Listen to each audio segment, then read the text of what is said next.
বৃষ্টি দেখতে কে না ভালোবাসে। আমার কাছে মনে হয় কম বেশি সবাই আর কি বৃষ্টিটা দেখতে অনেক বেশি ভালোবাসে। আর ওই দিন ডাক্তারের কাছে গিয়েছিলাম, এত পরিমাণে বাতাস ছিল আর বৃষ্টি হয়েছিল, তো আমরা কিন্তু বৃষ্টিতে আটকে গিয়েছিলাম আমাদের বাড়ির পাশে বাজারে এসে। তারপর আর কি বৃষ্টি কমার পর আর কি বাড়িতে আসছিলাম, আমার সাথে আমার বাগনি ছিল। আসসালামু আলাইকুম সবাইকে, কেমন আছেন সবাই? আশা করি সবাই ভালো আছেন, সুস্থ আছেন। আমরাও আলহামদুলিল্লাহ ভালো আছি। যেহেতু কয়েকদিন অসুস্থ ছিলাম, অনেক কাজ কিন্তু জমা হয়ে আছে, তো আস্তে আস্তে আর কি কাজগুলো করব। আর যেহেতু এখন হঠাৎ হঠাৎ বৃষ্টি আসে, আবার হঠাৎ কিন্তু রোদ উঠে, তো চিন্তা করলাম সবার আগে আর কি জামা কাপড়গুলো ধুয়ে আর কি রোদে দিয়ে দেই। মেয়েকে বলেছি আর কি যে আজকে যেহেতু নাস্তা আর কি নুডলস দিয়ে করা হবে, তো মেয়েকে বলছি আর কি নুডলস আর কি রান্না করার জন্য। তো হঠাৎ করে একটু গ্যাস লাইনের সমস্যা হয়ে গিয়েছিল, তো মেয়ে রাইস কুকারের মধ্যে কিন্তু নুডলসটা রান্না করেছিল। আর দেখবেন যে বাচ্চারা নুডলস, তারপরে ডিম ভাজা, এগুলা কিন্তু খুব সহজে আর কি পারে। তারপর মেয়ে এদিক দিয়ে নুডলসটা রান্না করতেছিল, আর আমি হচ্ছে যে টুকিটাকি কাজগুলো আছে সেগুলো আর কি সেরে নিচ্ছি। তো যেহেতু শরীরটা ভালো না, আজকে খামারের কোনো কাজ করি নাই, সকালবেলার কাজ আমার ছেলেই করে নিয়েছে। তো আমাদের গাছের আম কিন্তু প্রায় শেষ, বৃষ্টির কারণে কিন্তু আমগুলো আর কি পড়ে যাচ্ছে, যেহেতু অনেক পরিমাণে আর কি বাতাস আসে। আর যখন হচ্ছে আমি আর কি এটা হচ্ছে আমার ছেলের রুম আর কি, তো ড্রয়িং রুমও বলতে পারেন, আবার ছেলের রুমও বলতে পারেন। তো ক্যামেরাটা যখন অন করেছি, তো আসলে যখন আর কি ভিডিওটা আর কি এডিট করতেছি, তখন আর কি দেখতেছি যে রোদের আলোতে কিছুই বোঝা যাচ্ছে না। তো কিছু করার নেই, সবাই একটু কষ্ট করে দেখে নেবেন। তো এদিক দিয়ে ছেলের রুমটা কিন্তু অনেক দিন হয়েছে আর কি গোছানো হচ্ছে না, তো ছেলে যতটুকু পারে ততটুকু আর কি করে রাখে। তো ভাবতেছি আজকে রুমটা আর কি সুন্দর করে আর কি গুছিয়ে পরিপাটি করে রাখবো। তো কম্বল কিন্তু লাগে, হালকা হালকা পাতলা কিন্তু ঠান্ডা পড়ে আর কি যখন আর কি রাতে বৃষ্টি হয়। তো কাঁথা গায়ে দিলেও চলে, তো আমার ছেলের আবার কি একটু ঠান্ডা বেশি, ওর কাঁথা গায়ে দিলে হয় না, ওর আর কি কম্বলটাই লাগে। তো সেজন্য ওর রুমের কম্বলটা কিন্তু এখনও আর কি উঠানো হয় নাই, আর সব রুমের কম্বলই কিন্তু উঠিয়ে ফেলছি। তো এদিক দিয়ে আমি আর কি বিছানাটা গুছিয়ে তারপর হচ্ছে কম্বল, তারপর বালিশগুলো আর কি সুন্দর করে আর কি গুছিয়ে রেখে দিচ্ছি। আপনাদের সাথে তো একটা রুম আর কি শেয়ার করতেছি, তো আমি কিন্তু অফ ক্যামেরায় আমার রুমটাও আর কি গুছিয়ে নিয়েছি, তারপর আমার শাশুড়ির রুমটাও গুছিয়ে নিয়েছি। আমার শাশুড়ি আর আমার মেয়ে হচ্ছে এক রুমে ঘুমায়, আর আমার শ্বশুর হচ্ছে আরও একটা রুমে আর কি ঘুমায়। তো সবগুলো রুমই কিন্তু অফ ক্যামেরায় আর কি গুছিয়ে নিয়েছিলাম। আর এদিক দিয়ে জানালার মধ্যে দেখলাম আর কি একটু মাকড়সার আঁশ আছে, তো সেগুলোও আর কি জেরে নিয়েছি। আর সোফাগুলোর অবস্থা কি বলবো, এক সপ্তাহ যাবত তো কোনো হাতই দিতে পারি নাই, এইভাবে আর কি পড়ে আছে। তো ভাবলাম যে সেগুলোও আর কি একটু জেরে নেই। আর ছেলে তো স্কুলে চলে গেছে, ওর আবার পরীক্ষা চলতেছে, তো পড়ার টেবিলের অবস্থা কি, তো পড়ার টেবিলটাও কিন্তু সুন্দর করে আর কি আমি গুছিয়ে নিচ্ছি।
সোফাগুলোর উপরেও দেখলাম যে একটু ধুলোবালি আর কি জমে আছে, তো একটু হালকাভাবে আর কি মুছে নিয়েছিলাম।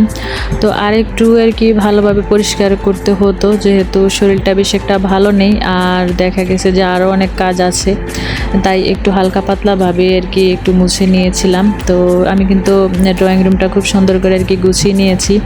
আর বারান্দার অবস্থা এত খারাপ, আর আমরা যেহেতু গ্রামে থাকি আর ইদানিং তো ঝড় বৃষ্টি তুফান হচ্ছেই বাতাসের কারণে কিন্তু, আর আমাদের বাড়িতে কিন্তু গাছপালা অনেক বেশি, তো বারান্দার অবস্থা একেবারেই খারাপ, আপনারা তো দেখতেই পাচ্ছেন।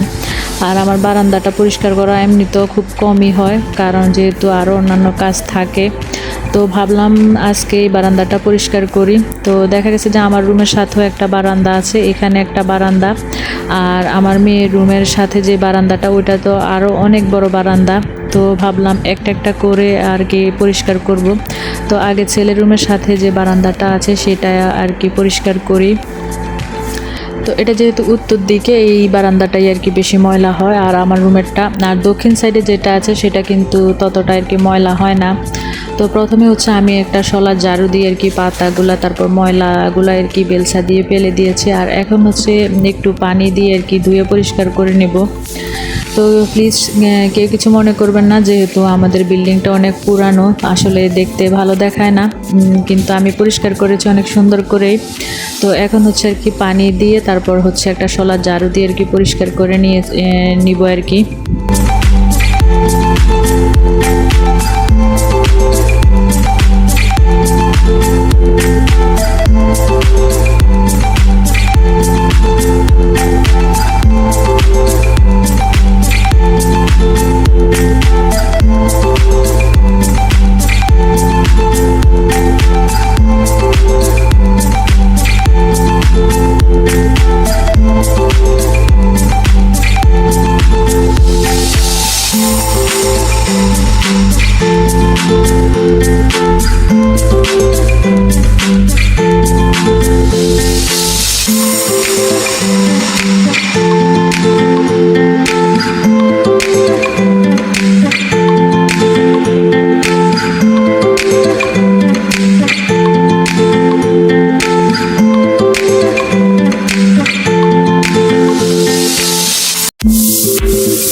আমার হচ্ছে জামা কাপড় ধুয়ে রোদে দেওয়া, তারপর বিছানাগুলো গোছানো, আর অফ ক্যামেরা কিন্তু ঘর ঝাড়ু দিয়ে দিয়েছি।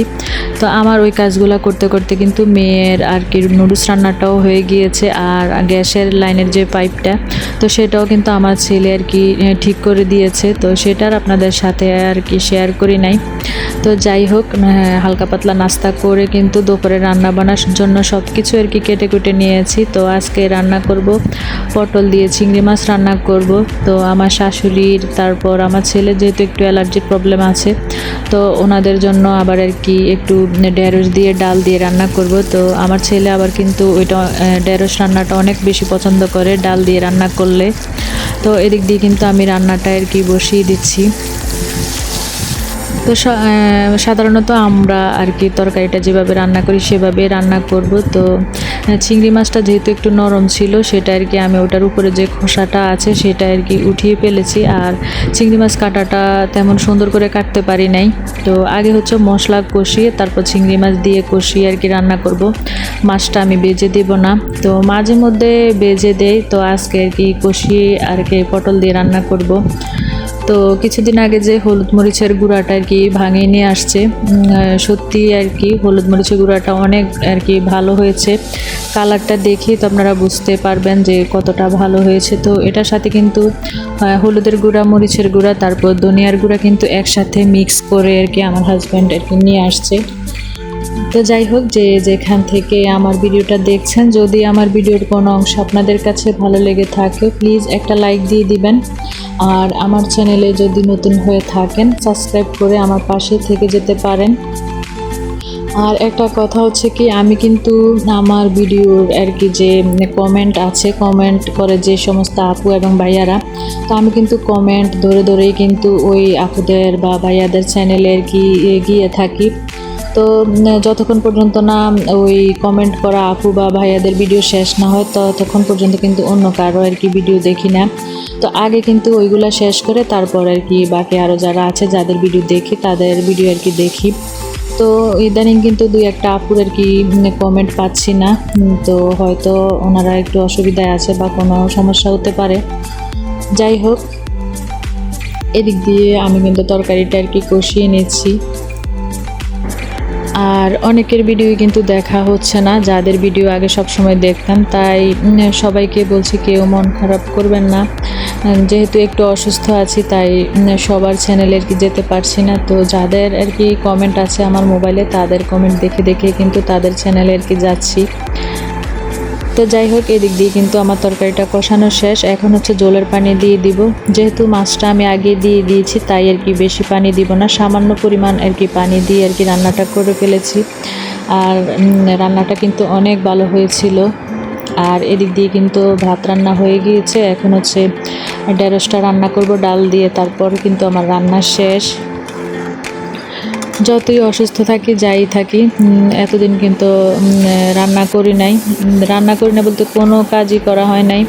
হালকা পাতলা আর কি দেখা গেছে যে বিছানাটা গুছিয়েছি বা একটু ঘর ঝাড়ু দিয়েছি, জামা কাপড় ভাঁজ করেছি, কিন্তু রান্না করি নাই। রান্নাটা আমার মেয়েই করেছে, যা পেরেছে তাই। আর আজকে ভিডিওটা একটু বেশি বড় হয়ে গিয়েছে। সবাই প্লিজ ফলো করে দিবেন, কেউ স্কিপ করবেন না, একটু কষ্ট করে দেখে নেবেন। আমার চ্যানেলের ওয়াচ টাইম কিন্তু একেবারে অবস্থা খারাপ, আবার ভিউজ তো একেবারে খারাপ, যেহেতু প্রায় 5-6 দিনের মতো আর কি ভিডিও দিতে পারি নাই। তো এদিক দিয়ে আমি কিন্তু খাবারগুলো টেবিলে আর কি রেখে দিয়েছি, আগের দিনের একটু বাজে ছিল সেগুলো আর কি গরম করে নিয়েছি। আর এখানে আমার মেয়ে একটু আম মাখা করেছে, তো আম কিন্তু পাকা শুরু করে দিয়েছে। তো কাঁচা পাকা আম মিলেই আর কি একটু আম মাখা করেছে, তো সবাই মিলে আবার একটু খেলাম। এখানে হচ্ছে দেবরের মেয়েদেরকেও দিলাম। তো সবাই ভালো থাকবেন, সুস্থ থাকবেন। আজকে পর্যন্তই, আল্লাহ হাফেজ।